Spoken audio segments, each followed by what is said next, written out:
구월산, 황해도 구월산에 가보면은 거기 삼성전이라고 있습니다. 거기 보면 환인천재, 환웅천왕, 단군왕검을 이렇게 모시고 있는데요.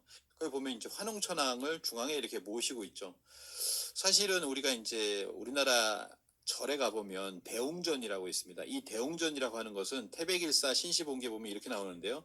불상이 처음 들어왔을 때 절을 지어 대웅이라 불렀다. 이것은 승려들이 옛 풍속을 따라 그렇게 부른 것이다. 옛 풍속에 보면은 이 환웅천왕을 모시는 것을 웅상이라고 해서 웅상을 이렇게 모셨다라고 합니다.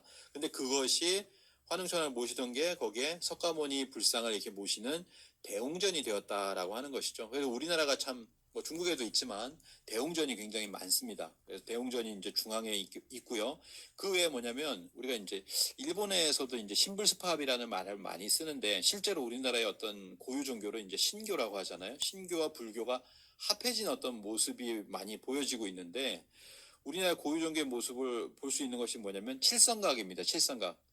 절에 가면 좀 높은 곳에 가보면 칠성각이 있고요. 칠성각에서 칠성별들도 이렇게 모시고 가운데 보면 칠성광열애를 이렇게 북극성을 의인한 북극성에 계신 신인이 이제 칠성광열애를 이렇게 모시잖아요. 그래서 칠성각이 있고 또 삼신각이 있고 또 삼성각이 있습니다. 그래서 이 삼성각 같은 경우도 있고요. 이런 것이 뭐냐면은 우리 민족 고유의 어떤 종교와 그다음에 불교가 이렇게 합쳐진 어떤 모습으로 다가오거든요. 그래서 불교라고 하는 것은 어떻게 보면 우리의 어떤 고유의 종교를 흡수해서 그것을 어떻게 보면 그 전통을 어느 정도 면에서는 지켜오고 있다. 뭐 변질됐다 이런 것이 아니고요. 지켜오고 있다라고 하는 이제 그런 부분으로 생각을 해 본다면 불교에서 우리의 어떤 역사 뿌리를 갖다가 지켜낸다라고 하는 것은 또 하나는 뭐냐면 호국불교 정신이 있잖아요. 나라를 지킨다고 하는 것은 그저 이제 단순하게 어떤 무력적으로 그런 것이 아니라 그 나라의 역사를 지키는 것. 독립운동가들이 마찬가지였습니다. 독립운동가들이 나라를 지키는 것은